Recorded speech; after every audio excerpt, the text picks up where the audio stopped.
और जीतेंगे और लड़ेंगे और जीतेंगे दिल धड़कते गौरव से हम लड़ेंगे जोरों से।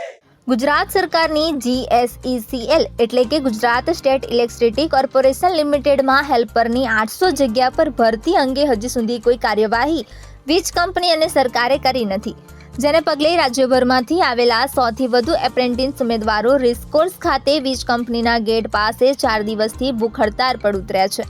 રાત્રિના સમયે ફૂટપાથ પર મચ્છરોનો ત્રાસ છે અને ભૂખ્યા પેટે પણ બેસી રહ્યા છે। પાણીની પણ વ્યવસ્થા કરવામાં આવતી નથી, જેથી ઘણીવાર તેમણે તરસ્યા રહેવાનો પણ વારો આવે છે। ઉમેદવારો હવે બેરોજગારીથી એટલી હદે ત્રસ્ત થઈ ગયા છે કે મરવા માટે પણ તૈયાર છે।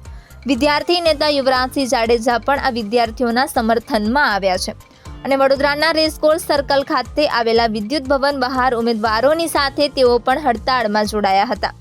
ગુજરાત સ્ટેટ ઇલેક્ટ્રિસિટી કોર્પોરેશન દ્વારા 2022માં એવા વચન આપવામાં આવ્યા હતા કે જે જગ્યાઓ ખાલી છે એ જગ્યાઓ સરકારે ભરવામાં આવશે એવું કહેવામાં આવ્યું કે 2 કે 3 મહિનામાં આ જગ્યાઓ ભરી દેવામાં આવશે અને ત્યારે જે તે સમયે કેમ મુજબ 800 જગ્યાઓ ખાલી હતી। અત્યારે 2025 ચાલી રહ્યું છે અને જોવા જઈએ તો 400 કરતાં વધારે જગ્યાઓ ખાલી છે અને ભૂતકાળમાં એટલે કે 2022માં એના ફોર્મ ભરાઈ ચૂક્યા હતા, એના ડોક્યુમેન્ટ વેરિફિકેશન પણ થઈ ચૂક્યા હતા, ફોર્મ વેરિફિકેશન પણ થઈ ગયા હતા અને હવે જ્યારે ભરતી કરવાની વાર આવી ત્યારે એ ઠાકા ઠૈયા કરે છે। એટલે આ ઠાકા ઠૈયા છે એ મને અહીંયા સ્પષ્ટપણે લાગી રહ્યું છે કે જે જીસેક છે અને એની સાથે સાથે જે જીયુવીએનએલની જે મૂળ કચેરીના જે એમડી છે એને ક્યાંક ને ક્યાંક સંકલનનો અભાવ એટલે કે કચેરી વચ્ચે અને અધિકારીઓ વચ્ચે સંકલનનો જે અભાવ છે એને કારણે આજે વિદ્યાર્થીઓ પીસાઈ રહ્યા છે।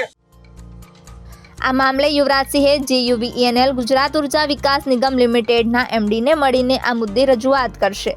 અગાઉ જીસેકમાં 800 હેલ્પરની જગ્યાઓ ખાલી હતી, પરંતુ હવે 1200 જગ્યા ખાલી પડેલી છે। આ જગ્યાઓ ભરવા માટે ઉમેદવારો માંગ કરી રહ્યા છે। આંદોલન કરી રહેલા 5 ઉમેદવાર HR ઓફિસને મળ્યા પણ હતા, પરંતુ તેમણે ભરતી ક્યારે થશે એ અંગે કંઈ પણ કહેવાનો ઇનકાર કર્યો હતો।